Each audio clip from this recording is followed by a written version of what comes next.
Hey, welcome to my basement, everybody. It is great to see you. We have a wonderful show for you today. We've been planning this over the last couple of days. Rob Keyes from Screen Rant is here. I love chatting with this gentleman. Happy New Year to you, my friend. I hope you are doing well. Yeah, you too. Happy New Year. I'm glad to bring my basement to your basement. Thank you. That's the conjoining of basements. I love Yeah. it. You guys, if you watched our Rocket and Ray Gun Awards, you saw Rob Keyes pop up with a bunch of really insightful commentary over the course of the show, talking about Rocket League and Inscription. That's it. And that was that your game of the year? Was It Inscription? was. Yeah. Oh, yeah. I've just downloaded that. I have not played it yet, but based on what you said, and I think Shane from Rerez also brought it up. It looks incredible, and I had no idea it was made in Vancouver. It is like a one-man operation over there. And it's I don't want to spoil anything because it's going to blow your mind, not to raise expectations, but Okay. get ready. Oh, well, I'm definitely going to play it. We've got a bunch of people in the chat. It's good to see Liquid 3600 and Key Clack and Dracor BC was subscribed with Prime, and Goku is back as a subscriber. Good to see you, my friend. And Spidey82. It's a good thing that Spidey82 is here. We got a lot of Spider-Man to talk about today. And Pollywog's voice. This one's going to be all about the Marvel Cinematic Universe and everything that Marvel has been working on since the beginning of 2021. So really, we're getting into the Phase 4 conversation. There's a lot sort of in the pipeline, and we'll get into that a little bit too. But I haven't really had a chance to kind of recap the year that Marvel crafted for us, and I couldn't think of a better person to do that with than my brother over at Screen Rant, who focuses a ton of attention on all this Marvel stuff. He wore the appropriate Christmas sweater, the Hawkeye sweater. Love it, man. It looks incredible. We're going to get into that, but first, let's thank our sponsor, which is the Gaming Stadium. They are Canada's leader in online esports tournament facilitation. They've got tournaments happening every single weekend that you do not want to miss out on, and you can find out all about them at tgs.gg. Thank you, Gaming Stadium.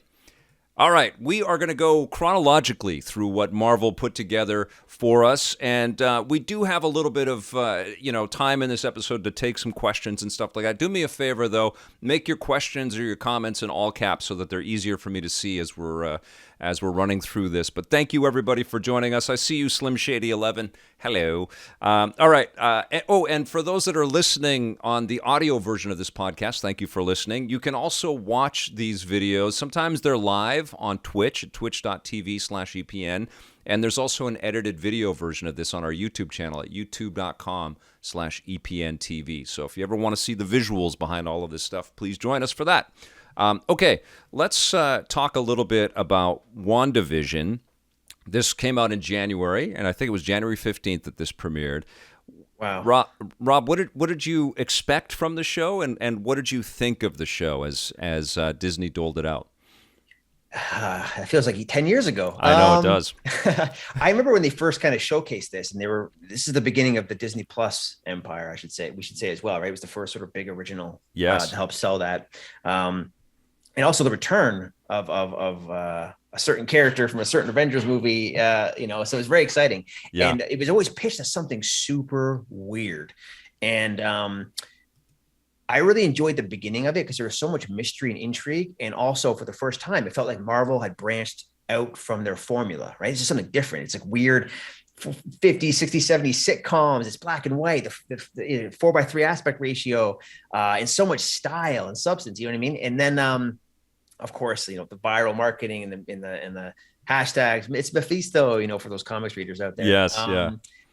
And then it was cool up until a point. I think it kind of let me down in two ways. One, the pacing was off. So if you're as a week-to-week schedule, I think we've been spoiled, and certainly I have. Mm-hmm. You and me in the industry, we get screeners, but even just watching Netflix, you get you get a whole story, and you can watch it at your own pace. With Disney, they're trying to hold out subscribers, and they want to give you that weekly content, right, to keep you coming back every week. They have to compete, right? And they're using big brands to do that.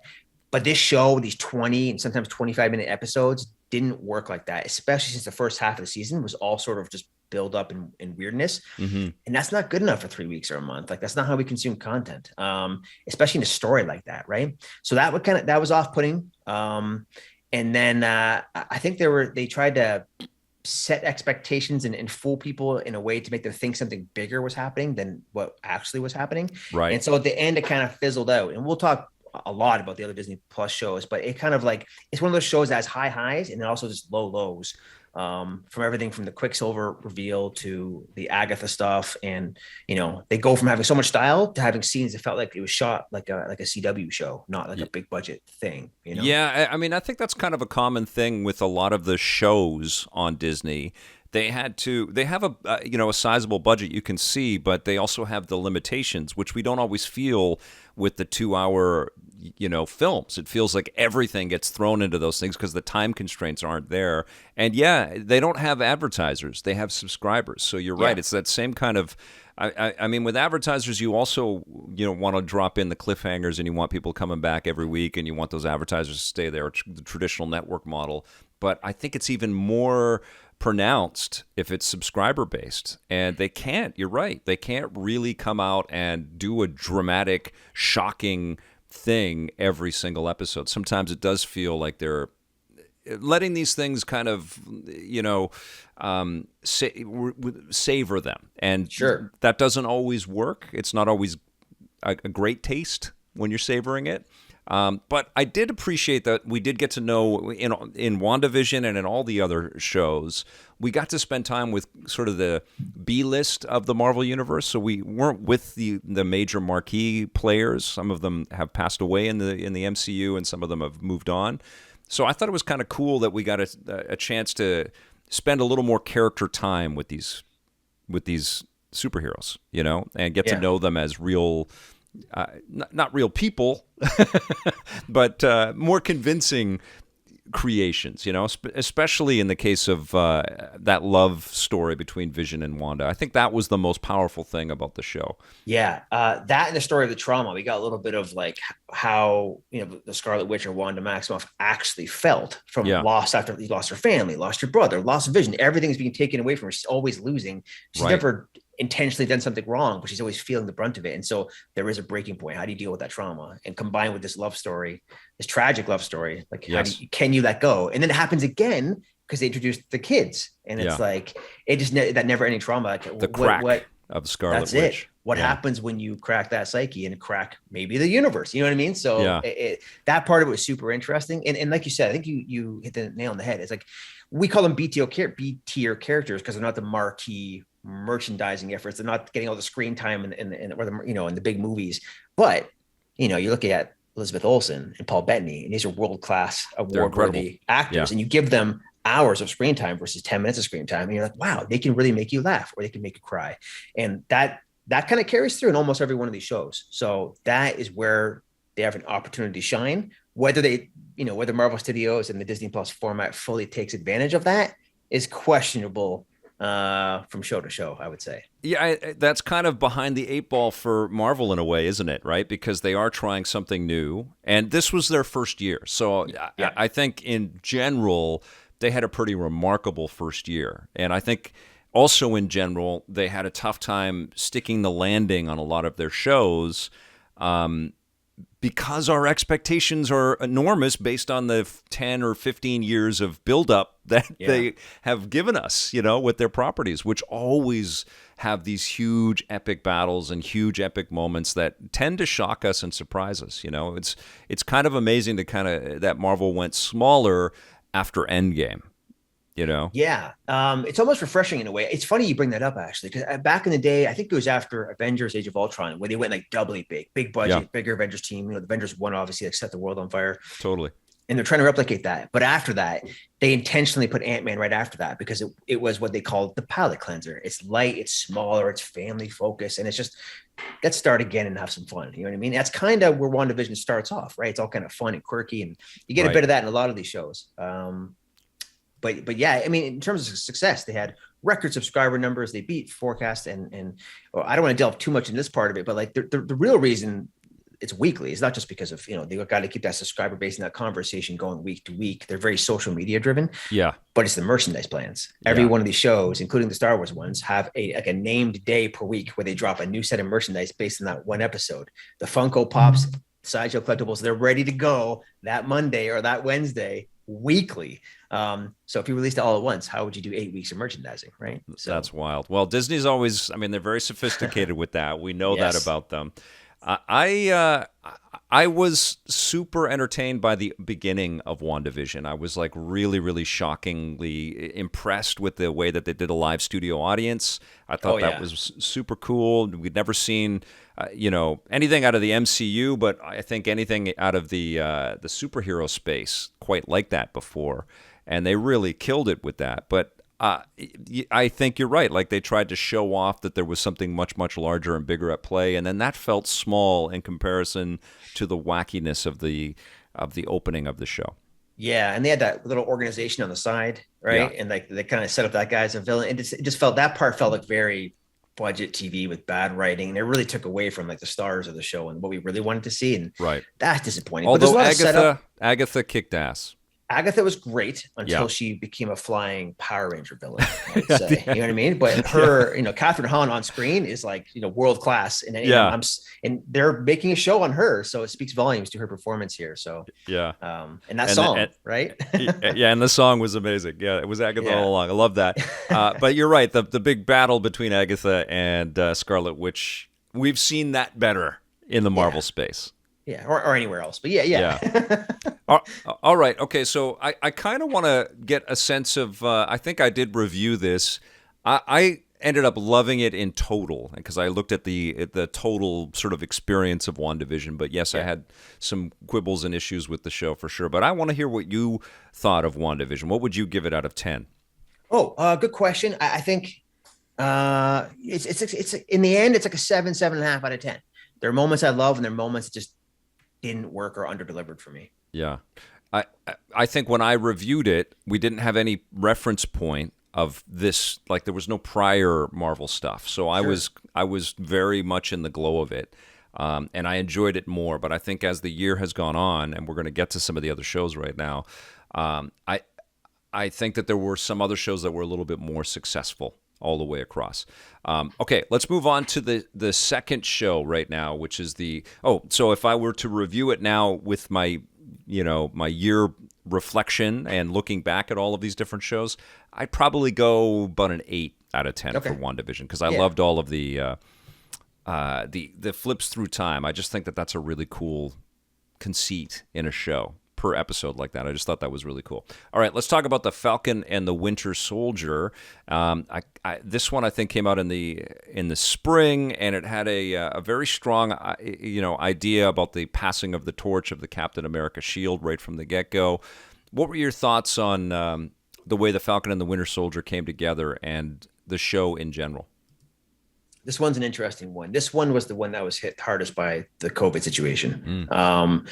In two ways. One, the production got halted and delayed, and they were shooting internationally, so they had to go back and forth.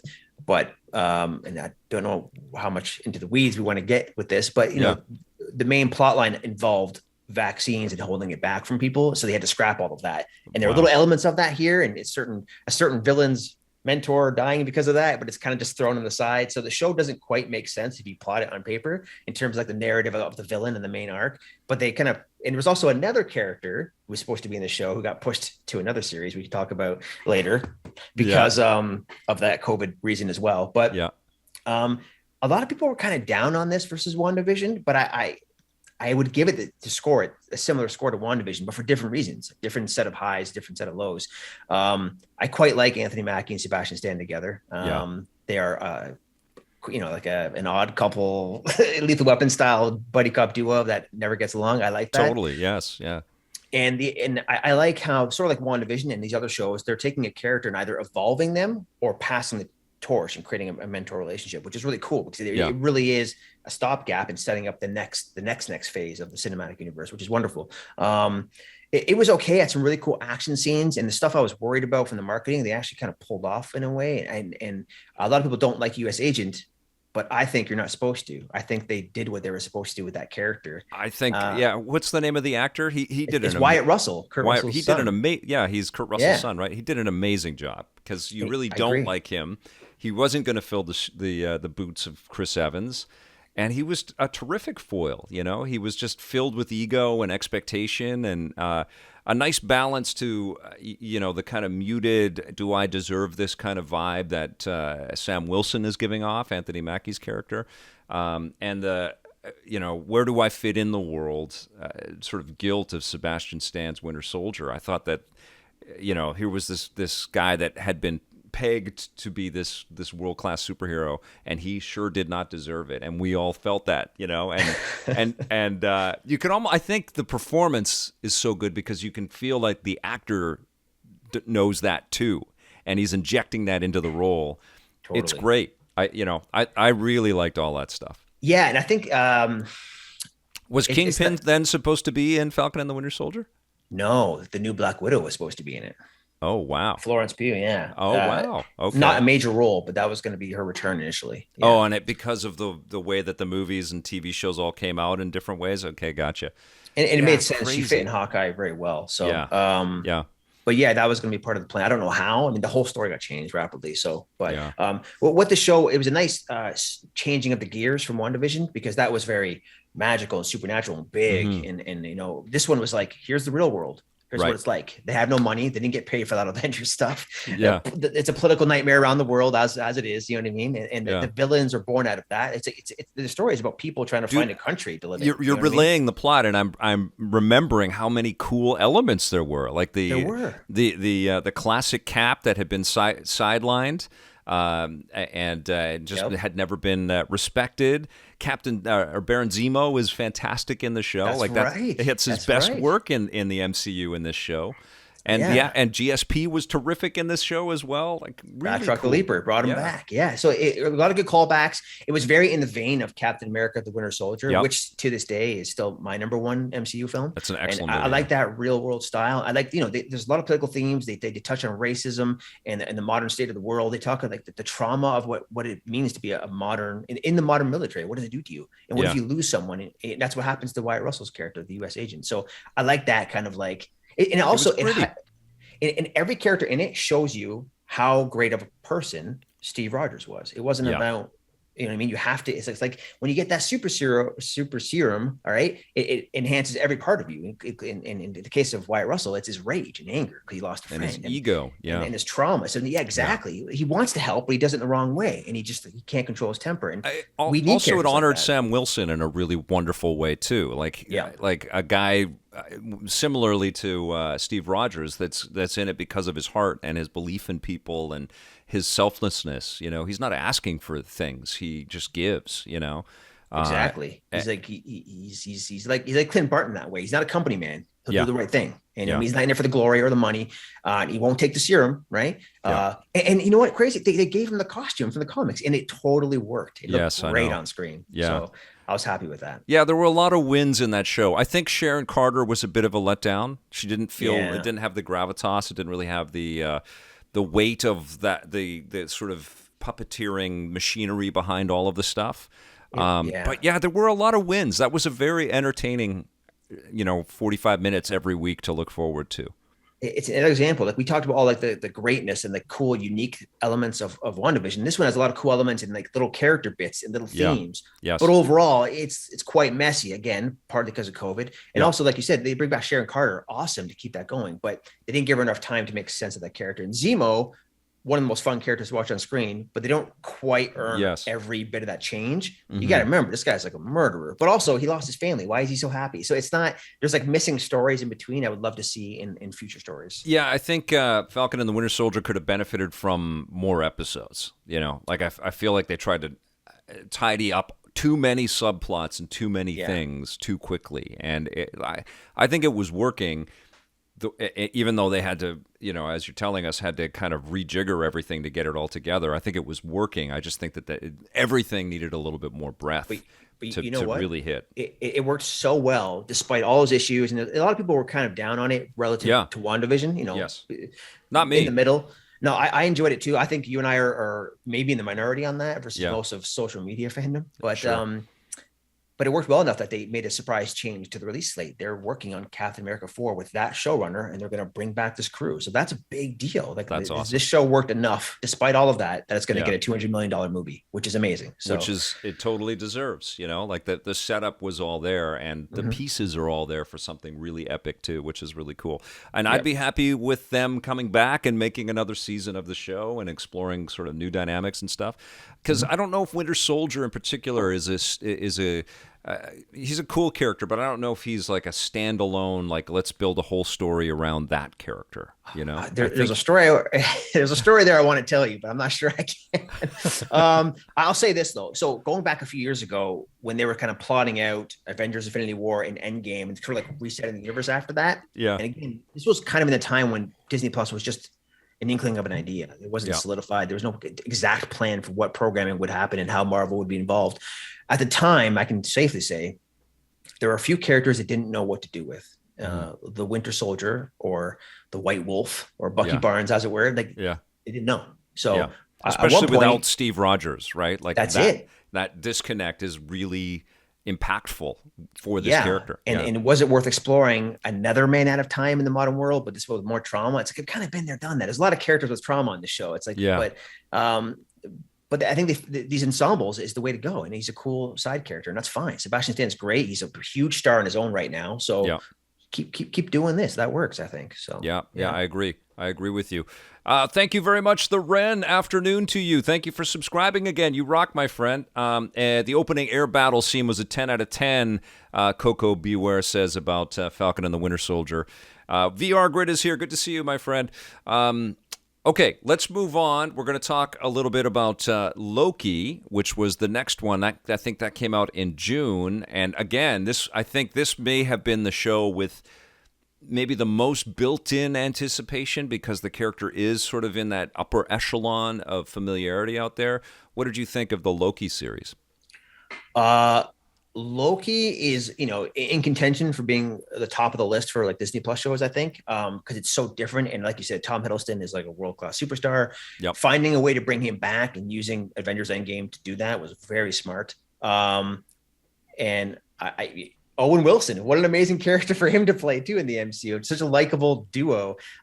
Conceptually, on paper, this is a fantastic idea, right? These guys going through time and figuring out this and that, exploring their own version of the multiverse with layers of mystery and also setting up a future villain. There's a lot of cool stuff there. And also, this is the one I think that has the most impressive visuals. In the back half of the series. The first half I was disappointed by because it was muted and orange and brown, and literally all shot within a hotel in Atlanta I've stayed at. But like it's all just like, it feels like a closed set, and it's like, this is Loki multiverse time travel. Why are we stuck in a hotel? Yes. But the back half, when they start going off world and seeing a little crazier things, I think this was 6 episodes, I want to say, and the back 3 were really up there, like, film scale quality visuals and stylings and cinematography and just craziness. So overall good, but again, in terms of a score, I'd probably go 7.5 again. It's like amazing highs, but the first half dragged. And I think Loki's a wonderful character, but they take right hook turns or left hook turns like too fast. Like, you got to remember, this is a guy who tried to kill everyone on Earth, take it over.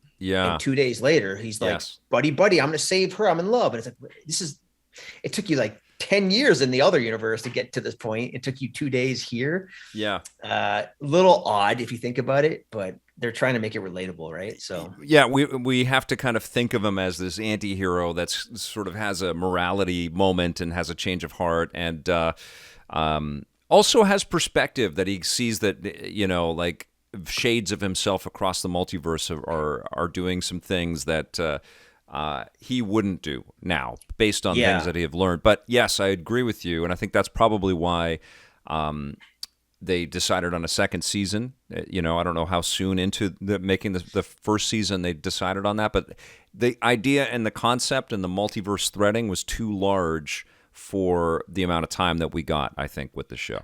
Yeah, and it plays a little bit into that same thing. WandaVision was challenging, right? Because WandaVision hints at like breaking reality, or they're opening a magic rift, or the Darkhold book, all these crazy little concepts they don't delve into yet. And it's weird, but we're all in the gimmick now. We know it's an ongoing story. This is just one chapter. This does the same thing, right? We get the time travel, a villain they could seemingly kill off. We know who's coming back. and again, it seems like they broke the universe at the end. It's like, okay, so you have two shows now that broke different versions of the universe, whether through science or magic or time travel. So again, it's a lot of setup in that respect. But to go back to something you said, I complain about the rushed nature and the erratic changes of the character arc of this version of Loki. It doesn't fit for me, but I will give them credit for like using time travel to show him not just other versions of himself that you say, but like what happens to the version we know. Like, you know, he lost his mom, he sacrificed himself for his brother. Yeah. He actually became a bit of a hero despite constantly screwing people over.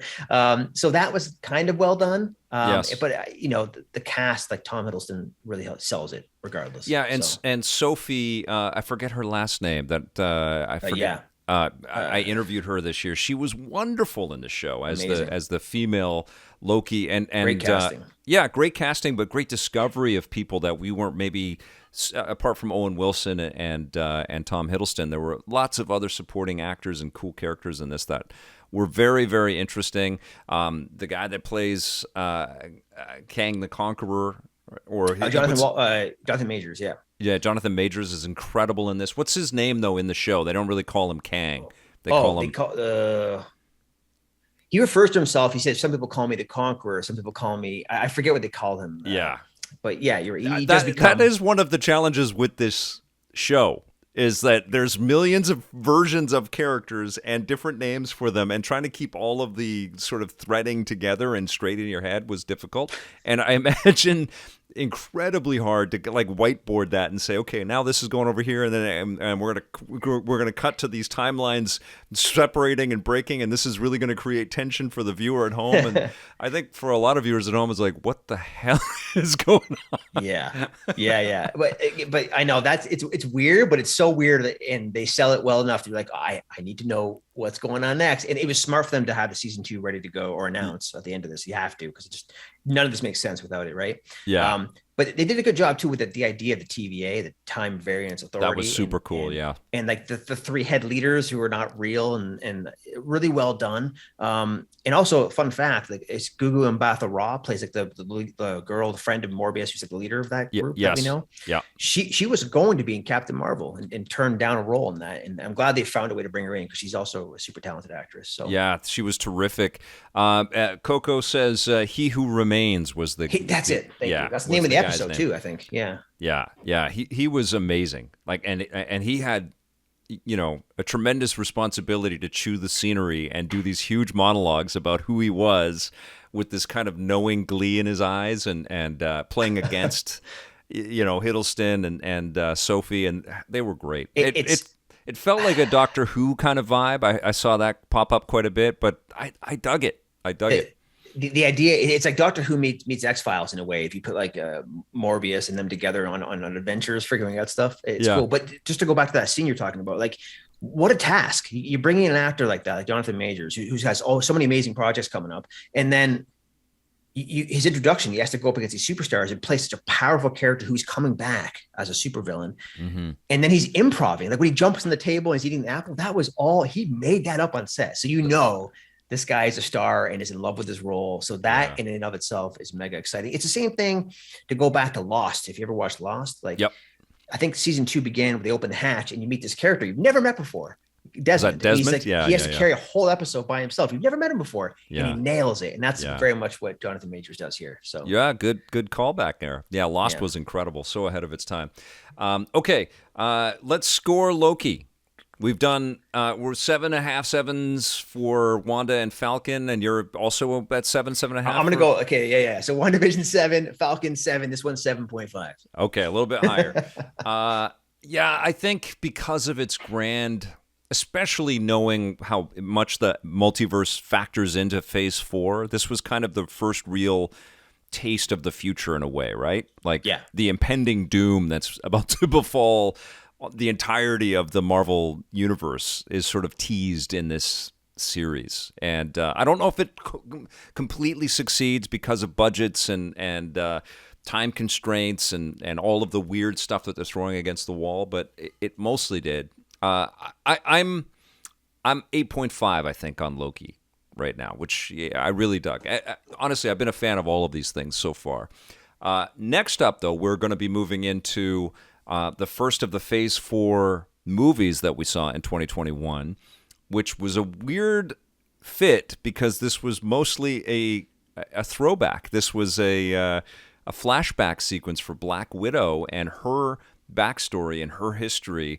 And they marketed this movie, I think kind of reinforcing that Black Widow has been a really important character in the Marvel Cinematic Universe all the way along. But do we really know her? And that's what the task of the film sort of set out to do. What did you think of the Black Widow film? Black Widow starts strong. I like that intro. It feels darker. It felt like watching the show The Americans, which is the FX series, which to me is one of the greatest TV shows ever made. And I was hoping for that, but with the Marvel flair and superheroism, we don't get that after the first 10 minutes, unfortunately. Look, they took a wonderful cast. They get David Harbour and Rachel Weisz in there. Florence Pugh is such an amazing get as like the next Black Widow who plays, ScarJo's sister in this. It'd be cool if this very Russian set film had some Russian talent on screen. Good point. Fail in that capacity where the Americans, to keep making that comparison, did well.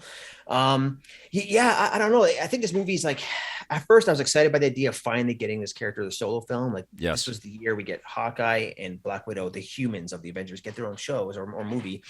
And hers kind of underwhelmed. They had this big cast, big budget, but more than almost any other Marvel production, this feels like a movie where like the director Kate Shortland got to shoot her character bits, and the rest of it was prefab, pre-designed, made by a different company before she even came aboard. It felt like, and it felt so disconnected and cheap compared to like the actual story. Like I'd rather see 2 hours of the 5 characters sitting at a table arguing than see the motorcycle sequences, the flying weird thing falling out of the sky and explosions. And it's like, these are supposed to be human super spies who have been brainwashed and can affect the world. Instead, we're getting goofy red lights and explosions. And it's like, I think they just completely missed the mark for the bulk of this film. And it's a waste of talent. It does work really hard to connect to what we would think of the MCU rather than try to craft its own full-on identity. And in that way, I think, WandaVision and Loki are much more successful at doing something like that. And I think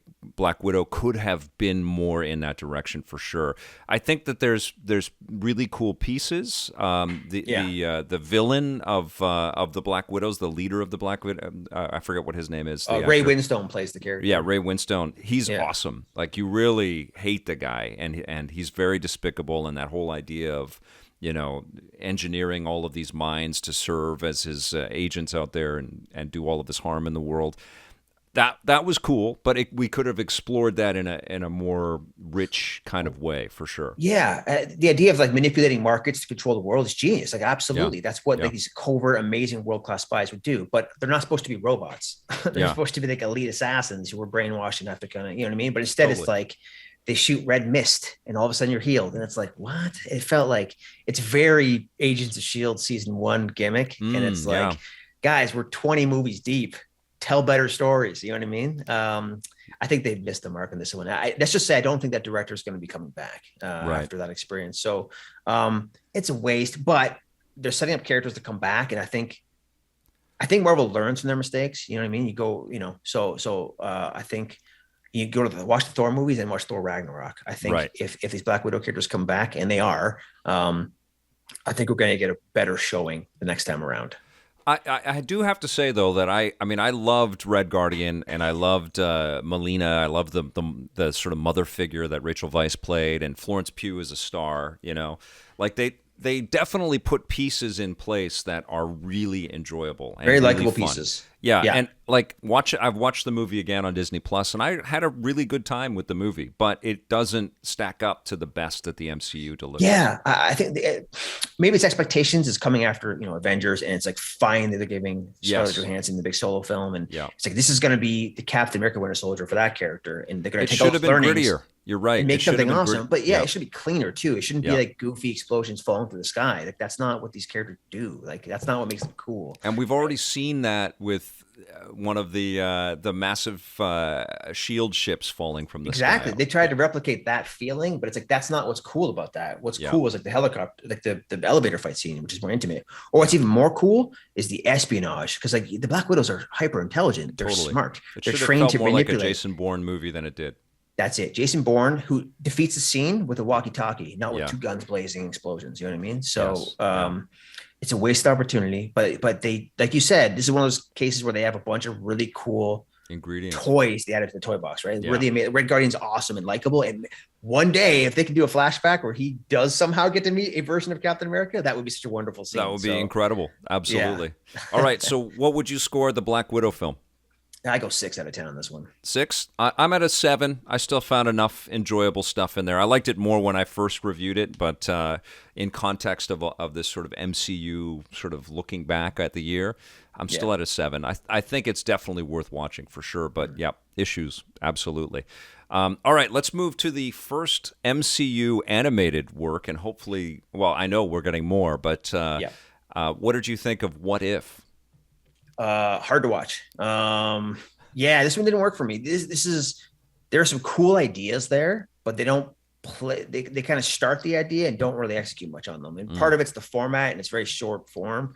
But the idea of exploring all the versions of characters is amazing, and having like the watcher as this connective figure, seeing it all and having to get involved is like a wonderful idea. But it was a little jarring to see like 2/3 of the cast return to voice their characters and then a bunch of the stars not there. Yeah. It makes you feel like, okay, they're not taking this seriously enough. Is it really part of the MCU? Like, but there's some standouts, right? And I don't know, you can tell me which episodes you love most, but when I seen Dark Doctor Strange was really cool. That was an amazing episode. And they're fun. That was bits. depressing as hell, that episode, the Doctor Strange. Totally, but it speaks very in the vein of like that's who he is, right? Yeah. You watched the beginning, the first hour of the Doctor Strange movie by Scott Derrickson. It's dark, and creepy. Like what happens to his hands and what he goes through. It's like people don't. And we're going to talk about that with the Spider-Man movie because I have some issues with Spider-Man because of that. It's a specific thing, actually. Interesting. Yes. Yeah. Me too. So they have some cool ideas, but they don't really execute it on it all. And I felt I don't know. I think after seeing DC animated films and after seeing what they did with the Spider-Verse and the Sony side of things, this just felt like cheap and throwaway. It's something like if there's anything in the MCU that you don't have to see, it's everything that happened here.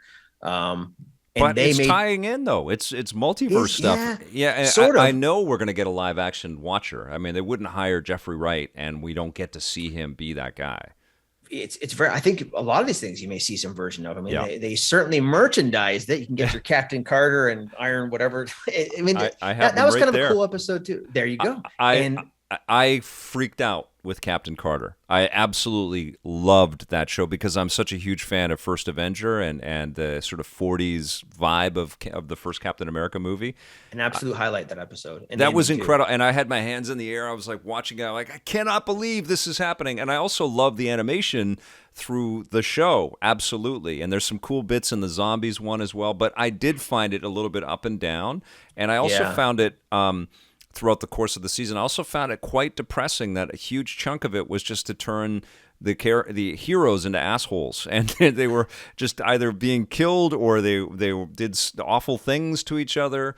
I did like the elements of the Thor one as well. The battle between Thor and Captain Marvel was actually really cool, and we got to see them go back and forth.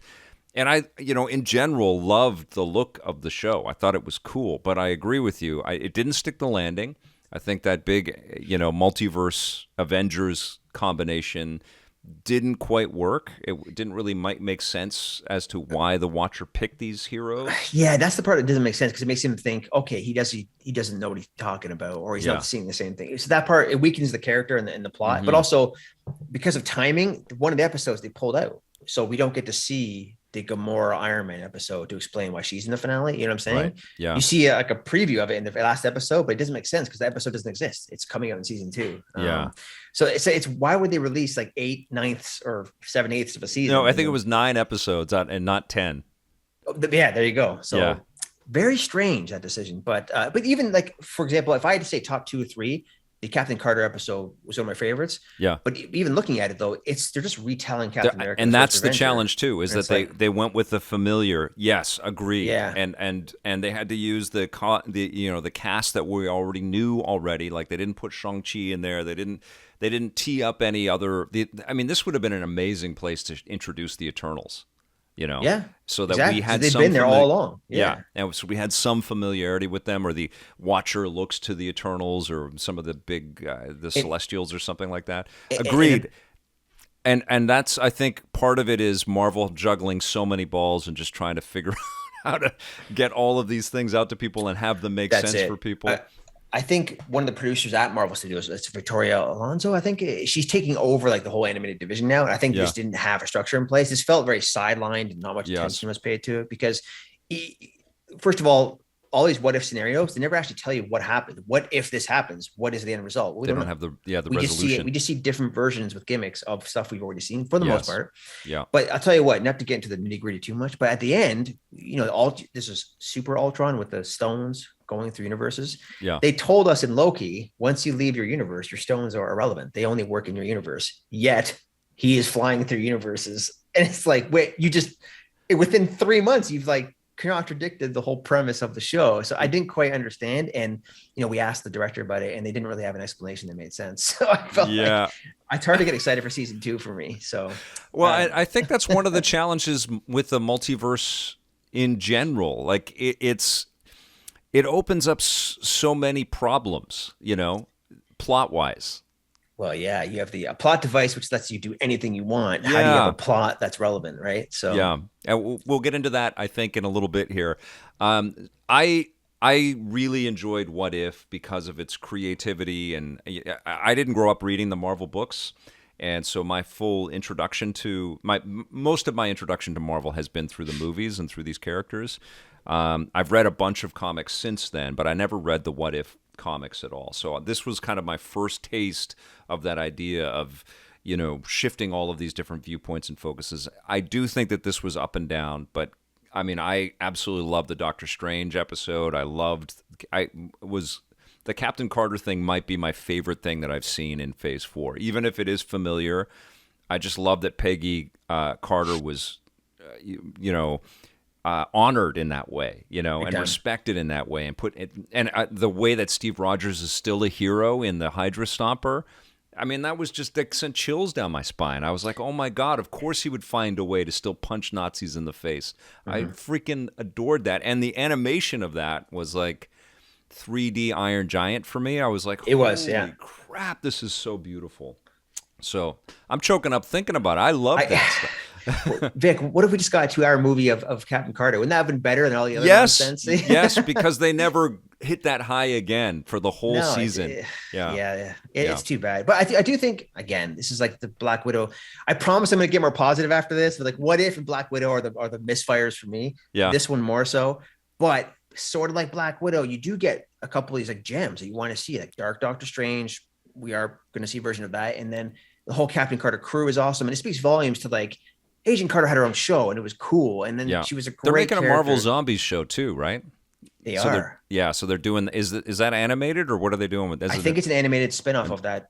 Sort of that episode we saw. That was a cool one too. Although the concept was bigger. I mean, it was the whole world, right? So it's hard to put that into 30 minutes. It was it was some cool characters they chose for it though. You got to see like Spidey and Evil Hank Pym and stuff. So yeah. And the Wasp was honored in that one too. Big time. Which was I'm more positive about What If. There's a lot of elements in there that I just really adored. But I agree, I didn't love every episode, What would you give it? 4 out of 10. Wow. I thought it was genuinely Vic. No, I think there was 3 episodes that were watchable or enjoyable, but I think the rest of it was genuinely bad for me. Right? Wow. No way am I going that low. It's okay. I'm at least a 7.5, veering to 8 because of Captain Good for Carter. You. I love that. I love so much of that episode of that series. Okay.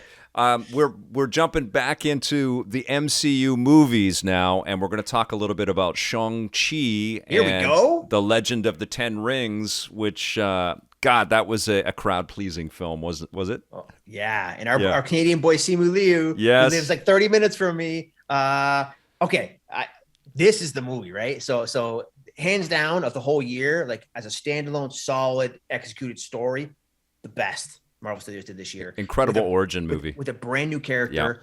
Daniel Destin came in, just crushed it, and Yep. he directed every bit of it, including the action, which Marvel doesn't that many people do. So good on them. He Wow, also that's helped great. write it. He helped write it. So hell's yeah, he's doing the sequel. So just go back, Comic-Con 2019 in the before times. Marvel has another big panel in Hall H, right? You might have been there, but yeah. So when he came out on stage, like Daniel Destin Cretton came out and it tells a story like, hey, we've been searching around the world. We're looking everywhere. We found Shang-Chi, and they bring out Simu by himself. No one knows who he is, unless you're watching Kim's Convenience or whatever, us Canadians. And then he comes out stage and he just owns it. And he sold me so hard. I'm like, this guy is the new ambassador for the franchise. You had your Robert Downey, you had Chris Evans. This is the guy. He's so smart and likable and intelligent. That's what I told him when I talked with him. I said they found somebody at that Chris Evans, Robert Downey Jr. level 100%. to be this character. I cannot imagine anyone else being this character and fitting into this world other than this actor. Who is, incredibly articulate and passionate and into it and a fan of it, and he's one of us in a lot of ways, like Totally. he grew up with these damn movies. I think he's in his early 30s right now, so he's been a part of this whole thing all the way as a fan, and he just knows the weight of it and the responsibility of it. And I agree, Destin Daniel Cretton just killed it with the way that he put this movie together. I told him when I talked to him that I would have been happy just for Awkwafina and Simu Liu just chatting, just a movie about them parking cars for 2 hours. They were so good. They were a perfect pairing. That's what. Yeah, I'm going to give all the credit to Destin Daniel Cretton, because like there are things that I thought wouldn't work. Right, seeing Awkwafina, it's like that's too much comic relief, but she's not. Yeah. She's like better than that, and it's not your standard like romantic couple. It's like no, they're friends, and they're like dealing with craziness in a real world way. Yeah. But also, like, I thought the marketing for this film was weak. It was bad. The trailers felt weird. I'm like, oh, the action and music's strange. But when you see the complete scenes in context, it kicks ass. The action is amazing. Yeah. The music choices are 10 out of 10. And Awkwafina is awesome. And everyone's awesome. And all the little worries I had from bad marketing were alleviated.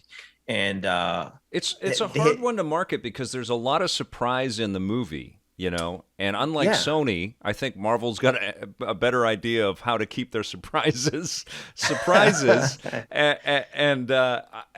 and so much of the weight of the, like they tease it with the monsters and things like that in the trailers, but it's more like mysterious. They don't like show it full front and center, and I think it's that connection through time that makes Shang-Chi such a cool experience, and a little bit of cool Marvel cameos and things that we see with Abomination and Wong, Wong jumping into that fight. But like it is it's a film that it works on a ton of different levels, and I think the primary thing is that connection between Awkwafina and Simu Liu. Like that's just such a beautiful friendship, and you're really concerned about them, and you really see that they care about each other, and because they are so good as performers, we're in, like we're so heavily invested in that film. Yeah, and despite really despite the fantastical elements in the third act, like they do a good job of balancing that with like real practical shooting.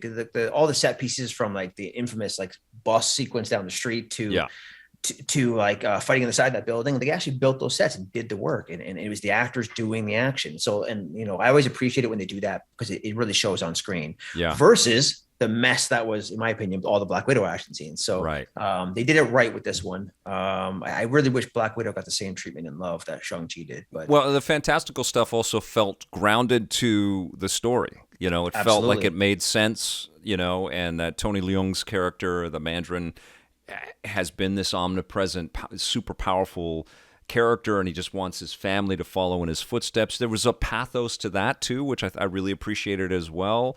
And that mysticism, tapping into that in the story it was such a thrill. It was such a treat to see all of that up on screen, these magical, mystical beings and creatures and characters and this hidden village. And I loved all of that, And then also Ben Kingsley as Trevor coming back, which was absurd.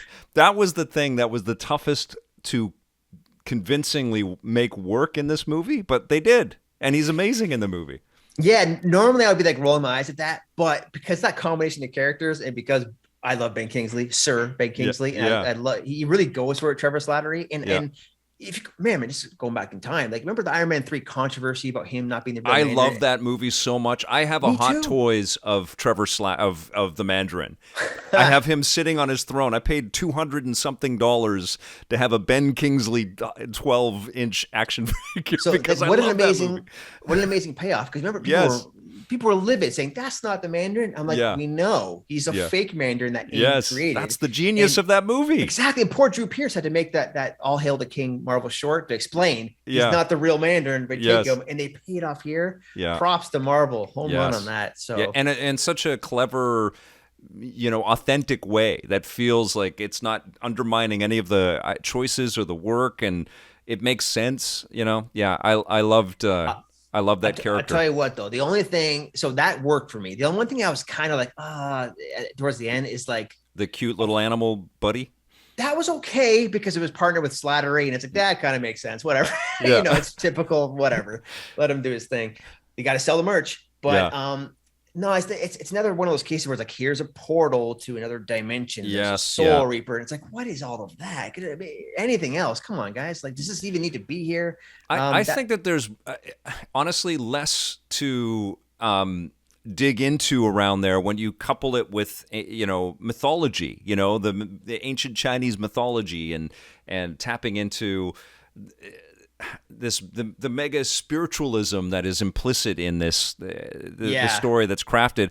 They had enough there. Yeah. Then the Doctor Strange, let's open portals to different movies kind of thing. But it's like we have the time travel, the multidimensional stuff, and the magic from WandaVision. Now we have these soul-based creatures who can only kill with dragon. It's like you went one level too far. Like that, maybe if that's a big part of the sequel, fine. But like you're doing too much already with it. You got to close these other rifts, of which there are 3 now. Yeah. Not open a new one here. So that was a little weird, and I did think they were a little heavy-handed in like the Mark Ruffalo, Brie Larson cameos. It just felt like a little bit not up to the par of the rest of the film. Yeah. You know what I mean? Yes. But, yeah. yeah. I love that movie. But I do love it. I'm at a 9 for Shang-Chi. I thought it was amazing. Yeah, I'm going to go 9 as well. Yeah, incredible film. Okay, let's talk about a not so incredible film. Eternals was up next in November. What did you think of Eternals? Yeah, this is a weird one. Another one where the marketing was absolutely not working for me. And of course, they have Oscar-winning director Chloe Zhao and Nomadland, all this hype. Yeah, but the talent is incredible in this movie. Let's be amazing, honest. huge, worldwide, diverse, super acclaimed cast. In a movie that looks like they could have shot it in my backyard. It's very, for like they kept hyping up the cinematography, and what that ended up meaning is like they went to an open desert and shot a couple scenes with no set, and then they went to an open snow thing and shot a couple scenes with people in tights and no set. And it's like, that's not what I want from awesome cinematography. I want great set design and atmosphere and cinematography, not just an open shot of, again, like what you see in the window. It's like I loved Nomadland. I don't know if you saw Nomadland. It was a wonderful movie, but it is like Chloe just kept moving the camera, and then the Eternals people were all just off to the side of the Nomadland. I know. It's like all they did was give him the weird costume, and those costumes sucked. I mean, they just really did. This is a movie. Inside Baseball. That's what I do. So we did the set visit on this, and it was the last day of shooting, and it was organized like the day before. So it was all rush. And we went to set, and producer Nate Moore, who did like, I want to say he did Civil War, Black Panther, and a couple of them. He wonderful articulate speaker and a wonderful producer. Yeah. But he was very open about this film, saying like, this is very rushed, and every set or every like department head we spoke to and the talent were like, this is super rushed. Like normally you get like 8 costumes for this and 8 secondary costumes, and you get like, whatever, 2.5 months. We had 2 weeks to make a third of those costumes. And it's like, what? This is a movie heavily reliant on, this is the only thing they wear. Right. So, and so I felt a little weird. It's from a design standpoint, the costumes, the triangle, lifeless ship, and they didn't do much. They had the Celestials, but show them just for seconds and don't do anything really cosmic with them. It just, all the cool concepts. I thought we were going to get like a Guardians, but like crazier in space. Yeah. And we got barely any of that. We just got people standing around in open sets. A lot. Yeah. And there was this expectation that they were going to get the Marvel laugh.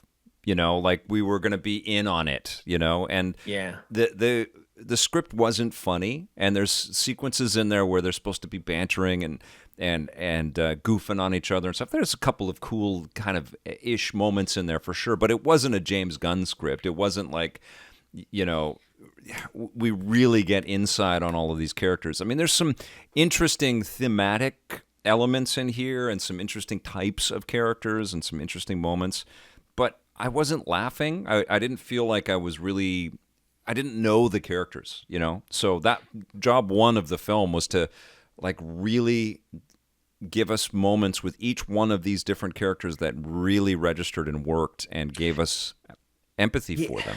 For characters who are essentially immortal and have been through the ages, I was expecting to see like a deep dive into something, right? Yeah. A combination of cosmic lore and history and Earth, and we barely scratched the surface on either of those things. Yes. And then the conflict, they tease it as like, well, these are the Eternals. They are here to face the deviants. And what are the deviants? CGI things that do CGI things. Like, who cares? Yeah. They're not people, or they might as well be fighting stickmen that I drew on the screen. Like, exactly.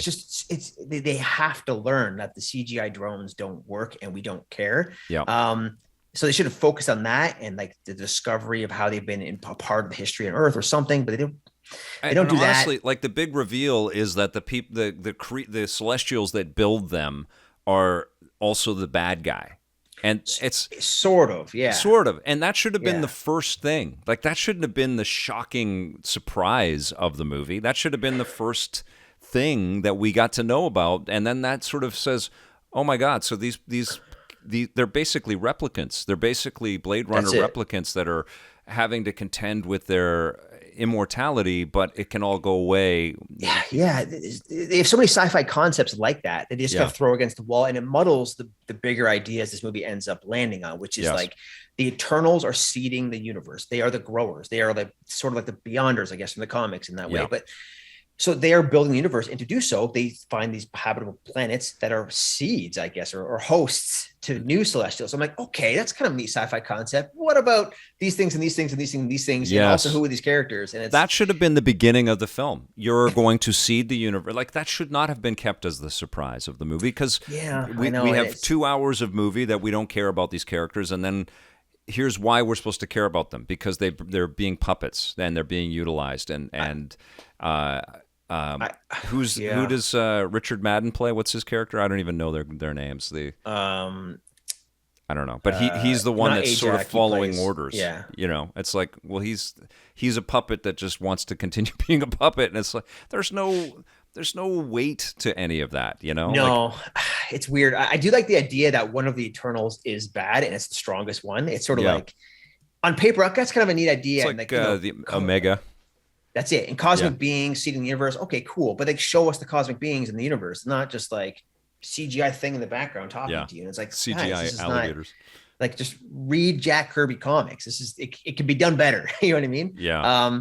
So it's a mess. And I know it's because it's rushed, and it's one of those cases where I feel like they have his director who's acclaimed and talented, and again, probably didn't have full control over the film. And they have these amazing stars who are just vying for a chance to join the MCU. Yeah. And they give him this kind of mess. So, and then afterwards, I'll give you one perfect example of where the movie really kind of let me down, because Kumail Nanjiani, he was all over everything about his huge transformation, and he looks incredible, and he was probably the most life in the film, and I'd read that they were going to do a Bollywood type musical number, and it's in the movie, but it's not as good as the Bollywood musical numbers that are in the Bollywood movies. Like, this is a Marvel film. They should have amplified that times 100, and it should have been the most spectacular Bollywood sequence, musical thing we've ever seen. And it wasn't. It was just like, okay, yeah,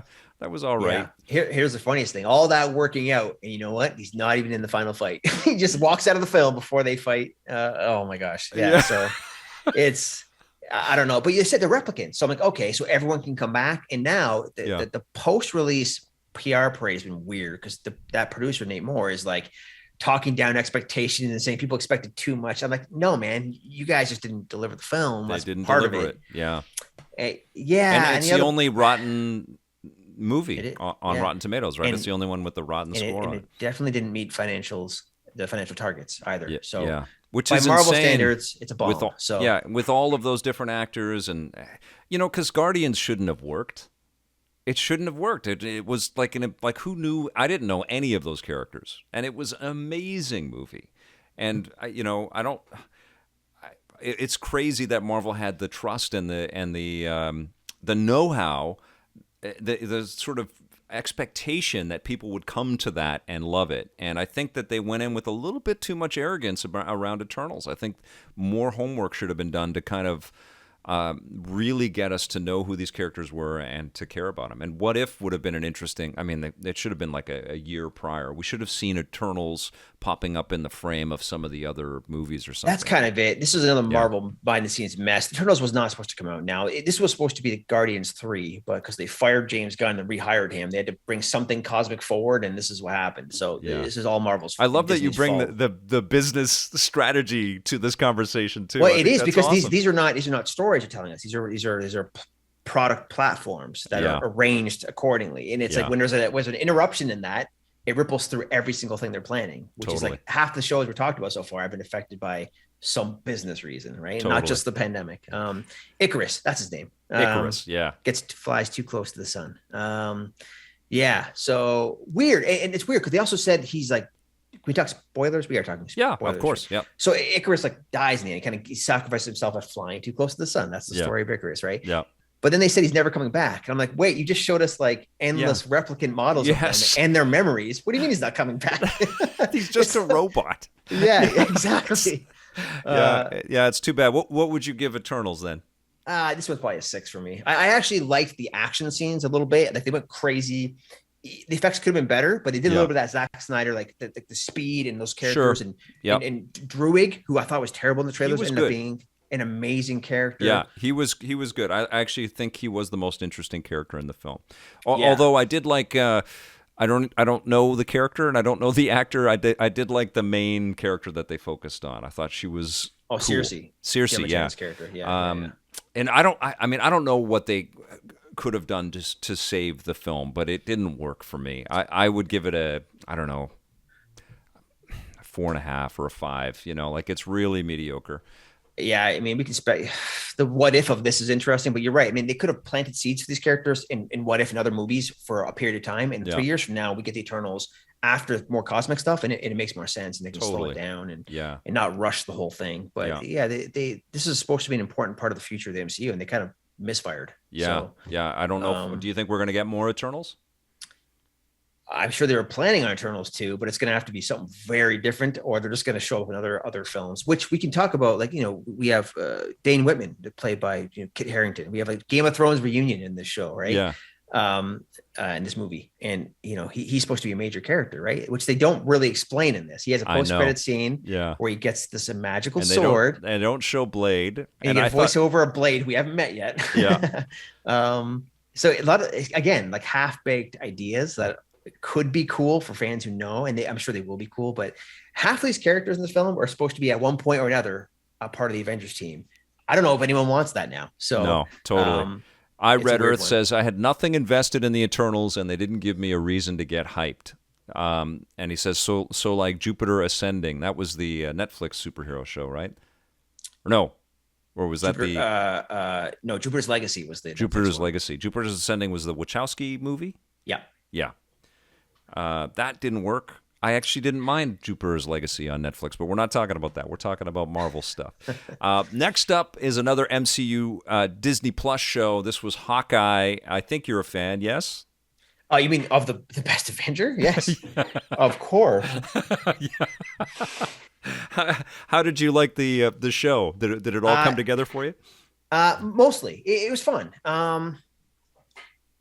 I will say the same thing about every Disney Plus show: high highs and low lows. Like they're almost there, and I think you put it well. It's a pandemic, and it's the first year they're doing this. Yeah. But, it's one of those cases where, like, look, this is a stronger ABC cable show where they just have, instead of like $20 million, they have $150 million in big name at talent attached. Right. Right.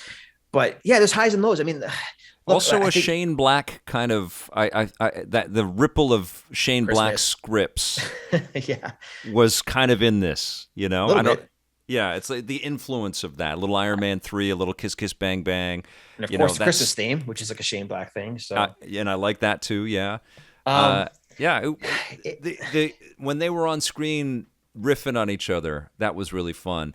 One thing I would say about this though, like if you've read the Matt Fraction books, it's nowhere near as good as the storytelling in the Matt Fraction books.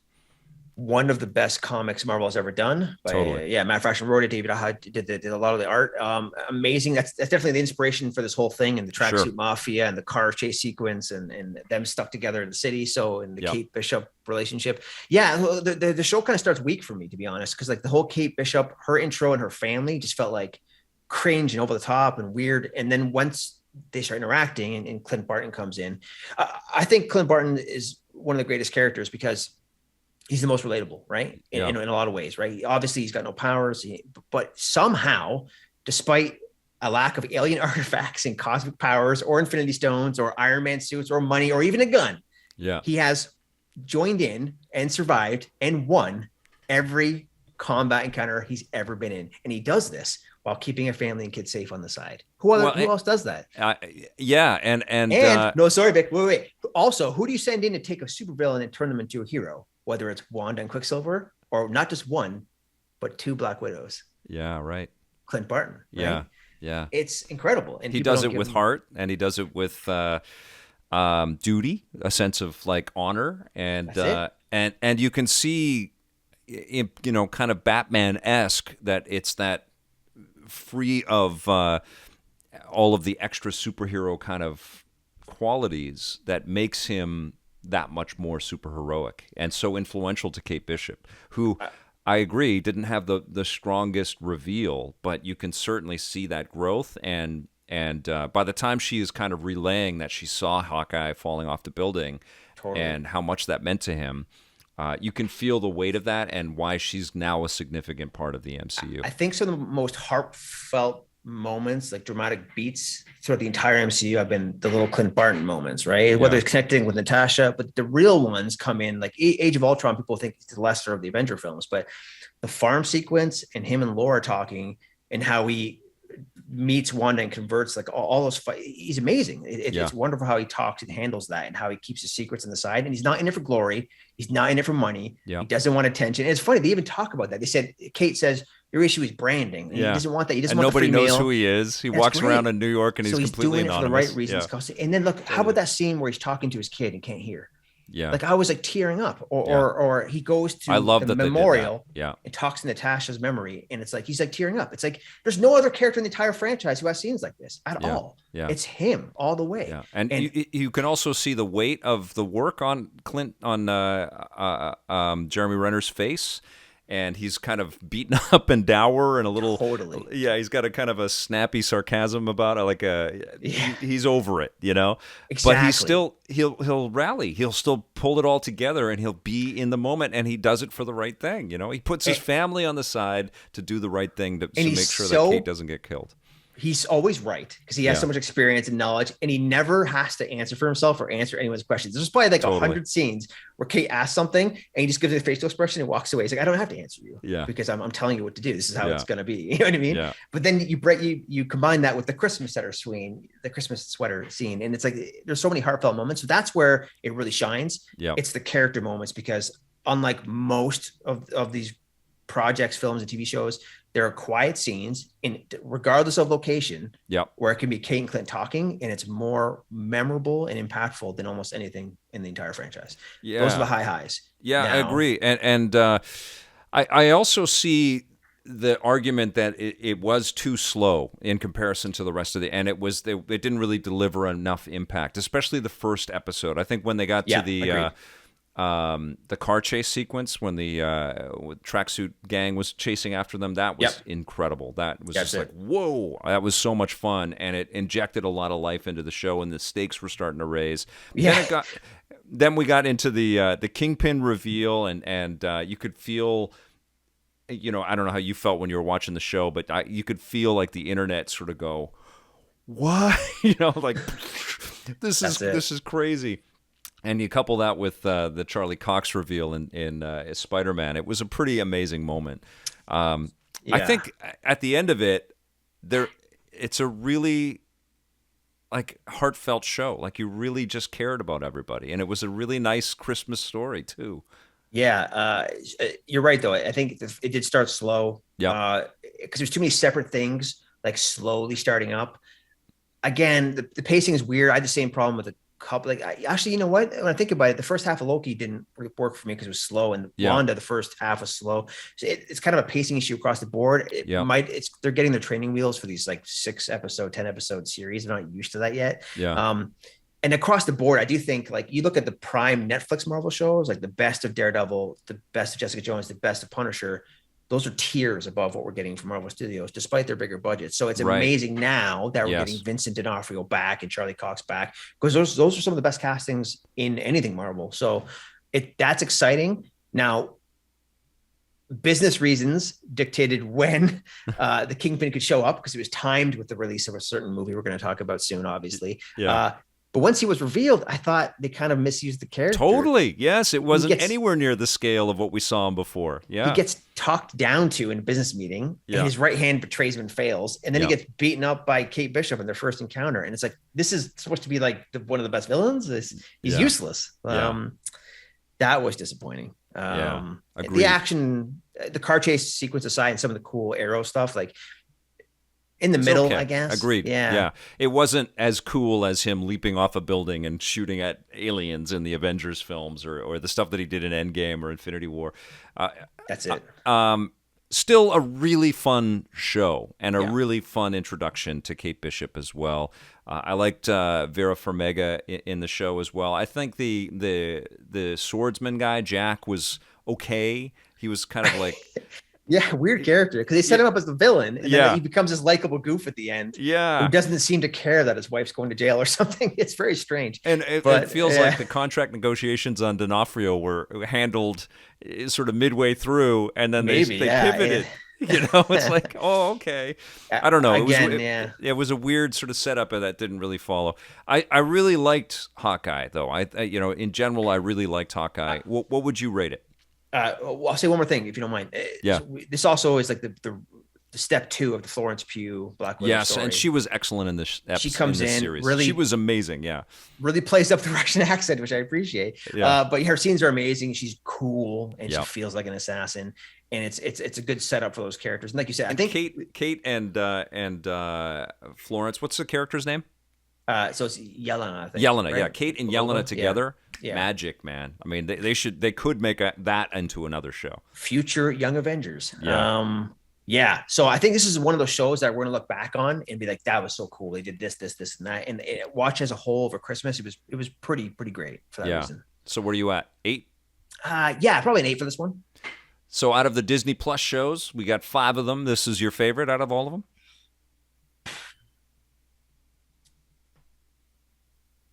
This and Loki are probably the favorites. For me, it's everything's between. Throw away What If back in the garbage bin over there. All the live action ones, they're all like 7, 7.5, 8. So they're all kind of there. But Hawkeye's probably up there with Loki. Yeah. I think I'm at about a 7.5 in general, because it was like it was all over, and I think I liked, out of the live action shows, I think I liked. Oh God, I love the inventiveness of WandaVision. I think it's Loki. It's hard. I mean, they're all kind of similar. They're very similar. Reasons. Yeah. Yes. Yeah. They it's true, because I loved a lot of the Falcon and the Winter Soldier. I don't know if I can pick a favorite out of the live action stuff. Yeah. Honestly, I could literally just say every show is 7 or 7.5, and that's part of the problem, though. I kind of expect, again, 25, 30 movies in, giant budget. Why aren't we getting the best, something that can compete with the best of HBO Max and the best of Netflix, right? This isn't up there. And I feel like my expectations are keeping tempered. I want to increase my expectations, right? I don't want to be let down. And I keep being let down by too many elements in these shows. Yeah. Meanwhile, there's things I love as well, but like, it's not as good as it should be, I think. But do you think it's the lack of amount of episodes? Do you think that there should be more episodes? Not necessarily, because sometimes I feel like it's too slow. I think it's just like, it's a Disney product is a big part of it. It could be the rushed nature in the pandemic, this and that. But they're skating by on like characters and gimmicks and IP, and it's like you got to start skating by on. That's not going to work all the time, as we see with the Eternals. So, well, especially like for doing this, which I thought would be a very interesting conversation, because we, to reflect on it, like in the moment, it's really thrilling. But then when you look at it all in totality, it's an event, yes, which I think Disney and Marvel have done very well, by the way, and sort of keeping us entertained all the way along. Same with Star Wars. Remarkable. But like the first episode of Book of Boba Fett, pretty slow. Second episode, way better. And I don't know if you can do that every. I don't know, but I think we can, as an audience, want them to do that, to make every episode a 9 out of 10. I don't know how hard that is. I don't know if Daredevil did that in every episode. I think that they definitely had excellent, better episodes, of television craft.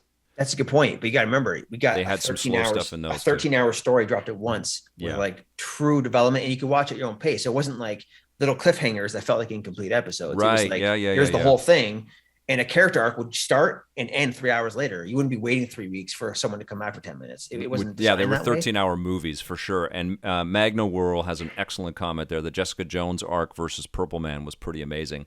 100%. That was insane series of television. I actually really liked the Luke Cage show as well. Same here. And Punisher was excellent, That's it. Yeah. And I think Daredevil season 1 and 3, like 3, with how they handle Bullseye and bringing back Kingpin, I thought was awesome. So I don't think anything Marvel Studios has done comes close to that on the TV front. So good points for sure. Yeah. We certainly wanted there to be more tether and more connection to the Netflix stuff and what the MCU was doing, and they felt like a separate, darker universe, kind of like a Marvel Knights kind of vibe on the work that they were doing. Back in the day, if they could ever work out the inner conflict between all those departments of Disney, that could have been a thing. We always thought like phase 2 of Netflix would have been like, now it's Blade and Punisher and Moon Knight, and they're all going to do their thing. Ghost Rider, 100%. Yeah. Maybe now we can, right? It's going to happen. So. Yeah. I mean, in general, though, I think it was a pretty amazing launch year for these shows. And there are more highs than lows, even in What If, I feel, like it was very entertaining with these series. Yeah, it was fun. We got a lot of it too. We got 5 or 6 shows that were event TVs, and every single one had their weekly product releases and Twitter trends and hashtags and all that stuff. But it was fun. It was cool to be part of it. It's not, like you said, it's not bad. It's fun stuff. From a story, I'm hoping we get something that's a little more like HBO's Watchmen at some point. Yeah, something special. That was insane. That was so good. Okay, well, let's move on from the Disney Plus TV shows and talk about Spider-Man No Way Home, which I did a review on fairly recently after one viewing, and I gave it a 7.5 out of 10, and then I watched the entire world just erupt with enthusiasm and just adore this movie. It's made over $1 billion, and I am happy for all of the people involved, but I think it's my third favorite Tom Holland movie. But the one thing that I haven't been able to do with a lot of these MCU movies, like I've been able to do in the past, is I've been able to watch them again, but because of Omicron, I've not dared venture back out into the theaters to see it again. I saw it there were 10 people in the theater when I saw it, just critics, in an early screening, and I haven't gone back, and I really wanted to, because I know for a fact that I was colored by the leaks and the reveals and the hype and the terrible marketing that Sony did. And so I was waiting for the big moments to happen in the movie, for Garfield and Tobey Maguire to show up and Charlie Cox to pop up. And it's like not all of that happened, and none of it was a surprise. And I was really pissed off that none of that was a surprise to me. Welcome to my world, Vic. Imagine knowing this as it's happening, and I can't say anything about it. It's like Endgame all over again, where like a producer tells me the whole story and who's gonna die and what's happening next, like 3 years in advance. And I'm like, what? Oh yeah. And I have to pretend I don't know, and thousands of articles. But it's okay though. I'll say one thing first. So I remember when this all started with Tom Holland and Sony and Marvel working together. I was lucky enough to do the set visit in Atlanta for Homecoming. And because it was a Sony co-production, it wasn't under the veil of super secrecy and strict rules that Marvel typically is. So I think it was producer Eric Carroll just brought us to like the war room where they have the concept art. Mm-hmm. And he just like walked us through the entire script, entire story. So I'm like, I knew every beat and this and that, but it didn't ruin the movie one bit, because but Homecoming and like most Peter Parker cinematic stories, it's not about the big grandiose stuff. It's about the character moments, right? Like what sold Homecoming is like that cast of students, and any scene with Zendaya and him and Aunt May, like them just talking or having an emotion or reacting to something and they're fighting to overcome something. You can't spoil those emotions. You can't spoil that dialogue. You can't. Yeah. So for this, it's the same but different. The huge reveals were unfortunately leaked everywhere, and in our case we just knew about it, but it doesn't ruin the accomplishment of taking 20 years of work. Agreed. Somehow Kevin Feige pulling the ultimate mutant rabbit out of a hat and bringing everybody together, like bringing back Toby and giving Garfield another shot after he burned bridges with Sony. Like he was done with them, and they brought him back and made him a fan favorite around the world. Yeah. And Alfred Molina, Willem Dafoe, and giving them screen time to chew up, and like those things. Dafoe was incredible in the movie, regardless of the story issues. Like that's such a special thing that's hard to appreciate because I totally stuff. Yeah. I mean, I did appreciate that stuff when I saw it for sure. I did feel like there was a little bit of an undermine of the core relationship with the core characters with Zendaya and Ned and Tom Holland, because they had to make room for everybody else. I also felt that and I didn't do a spoiler review, guys, because I didn't get back to the theater to watch it again to kind of take mental notes and then come back and do it. But it really bothered me that Aunt May was killed off in this episode. It felt very manipulative because we didn't really get the chance to fall in love with Marissa Tomei's Aunt May. And so, and she's such an important character. Like, I'll tell you, the Tobey Maguire Aunt May story, I loved that actor. I loved that performance, and I got completely emotional when she passed away in the third film. Even though that's a problematic movie, they really honored that character's and that actor's arc through that trilogy. Yeah, and we didn't get that with Marissa Tomei, and so that felt cheap. And you're totally right, and I think that speaks to a larger issue with the MCU Spider-Man. It's never really been like totally like the Spider-Man Peter Parker everyday person story. It's been like this Iron Man mentored this guy, and he's got to clean up Iron Man's villains in the big MCU with all the crazy tech. It's been whereas you go back to Tobey's and it was like so much more personal, grounded, but heartfelt and personal. Like I remember on Twitter, like all these people were sharing videos of like Toby and that Aunt May like talking, and there's so many moments I forgot them just talking. Wonderful, her teaching him, and he's like reacting, and he felt like a real kid. Like remember, he loses the ring, the ring that Aunt May gives him in the third movie, and he's just like completely lost in the. And I was like, wow, that is a really powerful thing. And I think it's the second one where she's like pretending she doesn't know he's Spider-Man, and like talking to him, like saying, Spider-Man's a hero to that kid to change his day, and it's like you can see Toby. There's so many emotions on his face, and it's like two is the best of the live action Spider. I still think Spider-Verse is my favorite of the Spider-Man movies. I think anyone who doesn't give credit to Sam Raimi's 1 and 2 just forgets the movie and his time it came out, because there's no way any of these new movies, as good as they can be, can compete with that. There's just it's next level. What we have now only exists because of what Sam did, 100%. And what the first X-Men did. So so Sam coming back for Doctor Strange 2. Wow. I know. Yeah.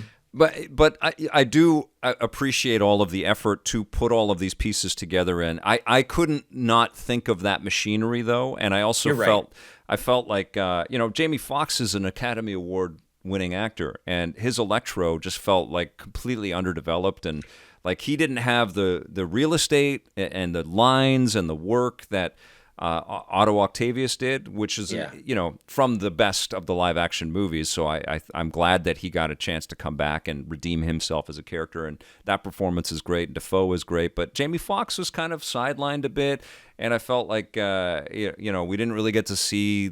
There was very little point in having Sandman there or having the Lizard there, and I don't think those actors were ever on set. No, they were just that's why they got Jamie Foxx. I think they needed someone from the Garfield films to actually be there. It's weird. Also, his character doesn't necessarily fit. And correct me if I'm wrong, but like the whole concept is like people who know Peter Parker coming through. And in Amazing Spider-Man 2, I don't think he knew Spider-Man was Peter Parker. No. And then he comes back, speaks different, looks different, is a different character entirely. And it's like, wait a second, is he from another universe or something? And it's too big of a mistake to make. It is a big mistake. And the other thing too, it's like, you have 5 of the Sinister Six. Why didn't you just make the Sinister Six? Why did you? Because Sony is making the Sinister Six, and they were so afraid of doing. We can't do 6. We'll make a joke with the tree. The tree will be the 6th member, and then we'll actually do Morbius or something, or Vulture. Who knows? But yeah. I guess the doors are open for wherever this goes. I do now want an Andrew Garfield. I think he was an amazing Peter Parker too. I would love to see another movie from him, but I also wouldn't mind another Tobey Maguire film. Like to see a middle-aged Spider-Man and what he contends with, and to juxtapose that. But yeah, the Spider-Verse, as exemplified by the animated work and all of the different ways that Marvel's been able to put comics in a bunch of different directions, is enthralling and interesting. And I definitely want Sony and Marvel to keep exploring all that. And I was entertained by this movie, and I said in my review that I could not believe what the hell I was looking at for a huge it just like my brain was like, I could not believe that all of these things were on screen at the same time. And that is an amazing accomplishment for sure. But I do feel like there was a lot of gimmicky stuff in there. Yes. And I also feel like Doctor Strange was way too much of a bumbling idiot to have gone through Infinity War and Endgame and all of the lessons that he learned in the first Doctor Strange movie. And then he's just like, hey, yeah, let's try this. Let's just do that. And then he's outwitted easily by Peter Parker, and I'm like, is he in his element or not? And then Ned having magical powers just felt like, it was a bit much. There's so many contrivances, like I love these actors and these characters and the work that's gone into them, but God, it really felt like we have to figure out how to shoehorn how this all makes sense for people, and it felt a little too, I don't know, tidy and like, let's just wrap it up. You're right. That's why I think Shang-Chi is a superior story and superior storytelling and character development. This is more like it's the gimmick show because we need some sort of end game scenario here, right? And it works. And I did appreciate them trying to keep a lot of this secret. But and it is, on paper, it's super cool. But you're right. I mean, like, structurally and technically, this movie is a bit of a mess, and visually too. Like almost every scene where they're swinging around is like at night, and it's dark, it's spicy and dark. Even at the end, he's swinging through the darkness, and it's like, what? And the whole Green Goblin and May sequence at night, and it's like Spider-Man is not Batman. Like, where's the sun and sky? They kind of messed that up for me, but. Agreed. And honestly, like that whole Statue of Liberty thing with the Captain America shield, it's like, what is going, like, how does the shield even fit onto the statue of, are they putting it on her face? Like, where does it go? And then it falls, and it's like, what the, I don't know. Weird. It was weird. I'll tell you, my favorite scene in that movie was the opening sequence where they're trying to get away from all the paparazzi and the people that are taking pictures of him, and they all hate Tom Holland, and they're swinging through everything, and and MJ's terrified, and it's perfect. It's wonderful where they're swinging through the subways. It's so kinetic and so full of energy. I was just like, wow, man, if the movie's going to be like this, it's going to, and it's not like I hate the other stuff that they put in. I dug it, but I felt ripped off that I knew. I was just like counting the beats. It's like, okay, and then this is where the pumpkin bombs are going to happen, and then part of it too was like how convenient that the portals open up in apartment buildings and that everybody is so contained, and that the one place in the woods that Tom Holland has swung to, half of the villain cast is also there. It's like it's contrivances 100%. Yeah, they're coming in from stage left and stage right. Okay. It's like a tribute amusement park ride. But I really do hope it's set up for other stuff, because like there's always cool ideas. Like, if Tom Holland was truthful and really wanted to break from all this, you could just have Garfield play the MCU Spider-Man for 3 movies. Like, why not? You know what I mean? Totally, yeah. And have him interact with Tom Hardy's Venom. And then, but they are, Amy Pascal, the producer on the Sony side, who used to run Sony, she straight up kind of leaked that, hey, we're making another trilogy with Tom Holland. But quickly becoming the biggest movie star on Earth. If he delivers with Uncharted, we'll see. Yeah, we'll see. He's in Sony's camp, so that's why they gave him Uncharted. But Well, we'll see. I mean, I do like the idea of Garfield coming back too. I mean, everyone wants to see him. Like if they do a Venom versus Spidey film, you can do, there's multiple universes now. And at the end, to talk about the post-credit scene, Venom goes back to another universe. So maybe that could be Garfield's universe, you know? I mean, I want to see that Emma Stone Spider-Gwen movie. I want to see that. I want to see a live-action Miles Morales. I'm all in. Like I'm a fan of this work. You know, there was lots of Amazing Spider-Man 1 and 2 that I like. There's lots of Spider-Man 3 that I still like, the Sam Raimi movies. Spider-Man 1 and 2 were classics. And I liked Far From Home and Homecoming even more than No Way Home. I mean, I feel like No Way Home is a great, you know, launching pad for a lot of different directions for the MCU. But I feel like Spider-Verse did the Spider Universe better than it did. This live action film. Yeah, 2 points, I guess. So first a story, I guess. So back when Spider-Verse was a thing and Comic-Con was a thing, so we had the directors in our media room, and they came and we asked them, like, "Hey, look, you ever thought of the idea of having like cameos from Toby and Andrew?" And he's like, "You know what?" And they thought for a second, like, we had that conversation. It's not the right time. And I'm like, and then 3 years later, it's like, oh, now I know. I've been planning this for a long time. So maybe now the ground is set for in Spider-Verse 2, there's an animated version of these characters, or maybe even some weird live action version. Who knows? So that's super exciting that they can do that now, and that can connect it to the Spider-Verse where you get Spider-Gwen. And why would you not bring back Emma Stone? As Spider-Gwen? She's part of the Disney family. They're making a Cruella sequel, right? So I think all that's going to happen. I mean, it'd be crazy not to. And I think we're going to get something very similar with the Bat universe as well. You know, like the Batgirl film and the Bat family is going to be represented. I don't know is there a Robin project in development right now, or so. Robin, according to rumors, is going to appear in one of these projects, and you're going to get multiple Batmen, right, in the Flash, which is setting all this up. And then Michael Keaton will be appearing as that Batman and Batgirl, and that's been confirmed. So, they're trying to do their own thing. So that's not to deviate into DC, but the Flash is trying to do their own version of this. No Way Home did. Combine universes, bring back old characters, and then continue with what they can continue with, because that franchise is a mess. It is a mess. Is Cavill going to come back, do you think? Well, I think he will, but not the way everyone thinks. So here's the thing. You like business, Vic? His agent is Danny Garcia, who is The Rock's agent and business partner. And they run a company called $7 Productions, which is one of like 5 production companies making DC movies, which is part of the reason none of it makes sense over there. For sure.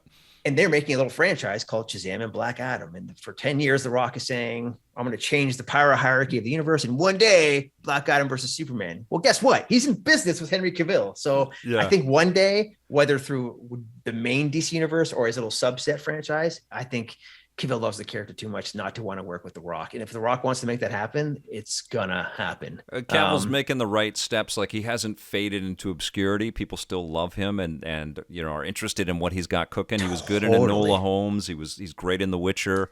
So his star is at that level. There's the speculation about James Bond. Oh God, that's a good podcast combo with you too. Is like we should talk about the Cavill franchise. He's a gamer like you and me, Vic. He's in Squadron 42. He wants to make more game stuff. He wants to make Warhammer stuff. He's in it to win it. So other stuff I can't tell you online. Maybe. But I want to see one more thing about Spider-Man. So everything, all of our gripes, I think, are fair and true, and I think everyone's going to think that as well. I do, but the heart of it is incredible. The heart of the movie is incredible. Scenes where he's emotional, Zendaya's emotional, he's losing stuff, but the most important part is the end. It's a reset. Now they can do a new trilogy and address all the complaints everyone has ever had about the MCU Spider-Man, where he's like in the shadow of Tony Stark, dealing with Tony Stark villains. Now he can be the poor guy, or actual local, friendly neighborhood Spider-Man with the classic suit. He's not rich, he's starting from fresh, and we can tell intimate stories. And I hope we do that with Tom Holland going forward, if Marvel and Sony will allow it. Oh, I can't wait. I mean, I did like it. I just had issues with the thing. I think my biggest issue is Doctor Strange, because it kind of undermined and this is going into where we're going now, because this is the next thing that we're going to take a look at. But okay, first of all, before we get into Doctor Strange, what would you give Spider-Man No Way Home out of 10? Probably similar to you, like 7.5, 8 at most. But as a story, 7.5. I'm still at a 7.5, but something tells me that I'm going to like it a lot more when I see it, because I won't have the weight of I know the surprise thing is out, and then I can just sort of digest it as entertainment and it's fun factor, like you're going high, but it's like as an actual film and story, it's not quite there. And I think a lot of that, if everyone's positive on it, but everyone's only positive on it to a certain point. I think our Scream Rant review was like 3.5 stars out of 5, for example. So, okay, I mean, I've seen people just freaking love the thing, and I love that people do. That's what this is all about. Is just like fall in love with the projects and the properties that you love, and they become incredibly influential for you.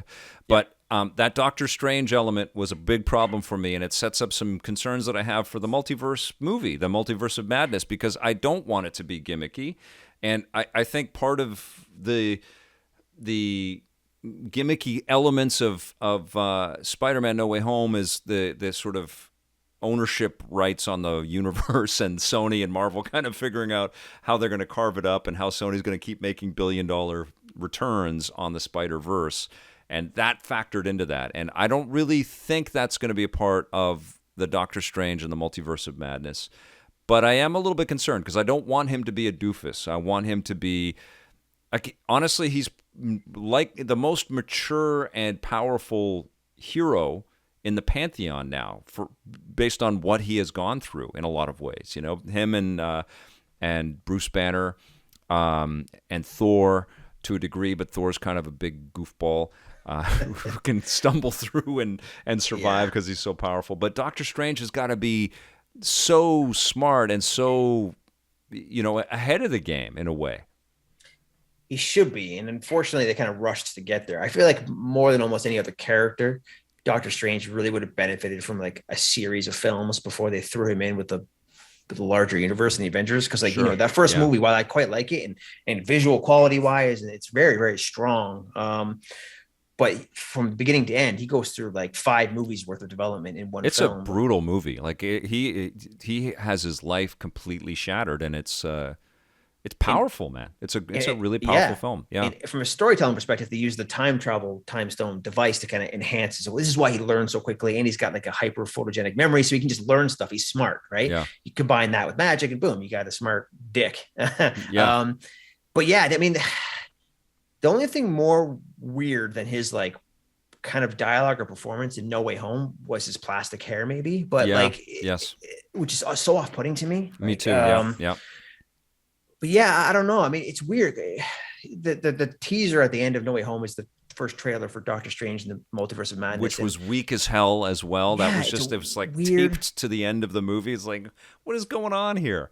You've opened the multiverse and you're showing us a trailer for the next movie. Also, Doctor Strange will return in, like that's how they normally do it. But I get it, because this is like the WandaVision Spider-Man. Doctor Strange is supposed to be that arc, the multiverse arc, right? With the Loki scattered on top, and Loki's probably going to appear in this too in some way. It's weird. The trailer is not the strongest, and visually it looks like shades of what Scott Derrickson would have done, until they replaced him. And Sam Raimi, it doesn't feel like a Sam Raimi thing, but it's weird. I think everything's out of context, and we need to see it. But combined with what we saw from Evil Doctor Strange and What If, who had a very different look. I can't really tell what's going on. So I hope it's amazing. It needs to be. Yeah, it needs to be. And I think one thing that I think we always have to kind of keep in mind is that all of this stuff they've been doing this during the pandemic, and people have been risking their lives to make us this entertainment, through ridiculous pressure and circumstances, and a lot of Zoom calls while people are editing and putting effect shots and stuff together. It's unbelievable, that it's it's unbelievable that Spider-Man made over $1 billion while we're still in the middle of this, Yeah. And I guess it's so important that we have this escapism. I've been saying for the last couple of years that video games have been literally saving our lives. You know, they've been keeping us sane and entertained and connected. Yep. And, you know, huge movies like this that are much more than just like a 2-hour escape, you know. The conversations like we're having right now that exist after you see something like Spider-Man No Way Home, that's really powerful. It's the best part of it too. It truly is the best part of it. It's like how it makes you feel afterwards, and like the intellectual conversations and the excitement looking forward is like so meaningful. And not many things can do that, right? Totally. And boy, do we need them right now, right? Totally. So I think we're both kind of a little wary of the multiverse of madness. We both want it to be awesome. But there's other things coming down the pipeline. We've got the Ms. Marvel show, which I think has been pushed back to 2023 that Kevin Feige has been talking about. No confirmation. We actually have a lot of TBAs around this stuff, but there are some stuff like Moon Knight is scheduled to come out this year. Yep. We've gotten a tiny little glimpse of Oscar Isaac kicking some ass, but we don't know too much about that. Weird character, but an exciting one for Marvel to bring out, you know, in live action form. And then we've got the She-Hulk show, and there was one other big one that's coming our way as well. I'm trying to think of the schedule. Is one of the animated ones, is Groot or something coming out, or the holiday special? Oh yeah, there's the holiday special, and there's Marvel's. Oh wait, what are you talking about? The Guardians of the Galaxy. Anyways, there's a lot of other things that are coming our way. What out of everything that is sort of coming towards us? We've got Moon Knight and She-Hulk, the Armor Wars, which I think is 2023. That's later, yeah. Yeah, Ms. Marvel, which will be, you know, about the elastic kind of qualities of that character, which I can't wait to see how they do that. Maybe. They're changing her powers. Oh, are they? For the show. Yeah, it's a little more energy projection thingy. Like the character Armor from X-Men, it's a little more like that. I don't think she's doing the Reed Richards stretch stuff, unfortunately. Yeah, probably they don't want to undermine the Fantastic Four, which will eventually be here as well. And then we've got the second Black Panther movie that's coming out in 2022. Lots of turmoil behind the scenes on that one because of Shiri not wanting to get vaccinated. But wanting to talk about not getting vaccinated to everyone. What are you doing? That's not. So out of what we have kind of, and it is a little bit, it's weird that we're in January of 2022 and it's muddy. You know, I think in previous years, we've had a much clearer idea of what we're looking forward to, but I don't have like the clear slate in front of me right now. And everything is probably going to change. Like we're not talking about the Sony side of it, but Morbius is supposed to be out in 2 weeks, and it got pushed 7th delay. It's coming out in April now. Yeah, and it might get pushed again. Uncharted has got to be pushed. Are they not going to do that? Like they're going to go with Uncharted in February if we're still in the middle of all this. If there's lockdowns in some of these areas, like there is, you know, they're going to push it. I think they have to, but at the same time, I don't know. So Sony, typically they're in a financial bad situation, but Spider-Man is like just raining cash. So maybe they're okay holding it off, but I'm not sure. We'll see. It's a good question. In terms of excitement, though, this is like the phase 2 of the Marvel Disney Plus stuff. Is like they're introducing new characters from the beginning, right? Hulk we've never met before, and luckily, you know, she's connected to Mark Ruffalo's Bruce Banner, who will be in that show as well, which is cool. I think I'm most excited for Moon Knight. I think the team behind the action doing that stuff, the director is really interesting, and I think Oscar Isaac has like a rock on his shoulder. He wants to push off. I think he wants to prove himself after the Star Wars saga and after his appearance in X-Men. Yeah. After X-Men Apocalypse, what a mess. Another Power Rangers villain there. He really was. This is a cool character who has a future. So that's cool. And to be honest, like I need to see more. These are weird ones. I'm most excited probably to see Mahershala play Blade whenever that happens, and Fantastic Four. Those are the ones that most excite me. But those are way down the road. So Fantastic Four is going to be integral, right? Like that's another, Spider-Man feel-good kind of quality, marquee, massive, everybody knows who these characters are. That can be done right. I can't wait to see how they do that. I think they can do it right, but I really, really hope, even more than Doctor Strange, they don't rush their story. Like, if they do the Fantastic Four right, they should be around for 20 years. And the back half of those 20 years, Reed Richards should be the best villain Marvel's ever had. Yeah. But they have to build and build and build to get there, including things like, for the Marvel fans out there, the Illuminati, which I think we're going to see the beginnings of. Like, you mentioned Doctor Strange being like, he's the veteran now, right? He's the wise leader. He's supposed to be. He's the de facto leader or builder of the next Avengers. Yeah, but that's only one Avengers team, because there's going to be like the Falcon's Avengers team. There's going to be the Young Avengers team. There's going to be like, perhaps Shang-Chi's Avengers team. And maybe this multiverse Avengers thing that the Watcher puts together. That's it. The Guardians, 100%. You can bring back Killmonger. You know what I mean? Like, wouldn't that be wild? So, there's a lot of exciting It is weird. Potential. I think we had surer footing for the beginning of Phase 3. Like, we kind of knew what the hell was going on. Totally. We don't know anything about what they're going to do. But you know what, though? Back then, we had like one plot device. It was like the Infinity Stones. Now it's like, I get time travel, soul things, the multiverse and all this. It's like, I don't, where does any of this go? It's I know the movie that we're forgetting about is Thor: Love and Thunder, which I think, just based on what TD has done, that's the thing that I'm most excited for in 2022. Yes. Get to see the mighty Thor finally. That's going to be exciting.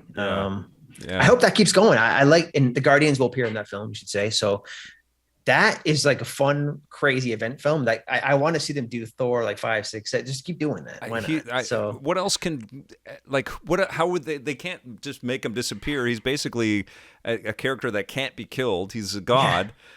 And Hemsworth, like, he was born to play this guy, you know? Totally. So he should just keep going with that for sure. I think he wants to.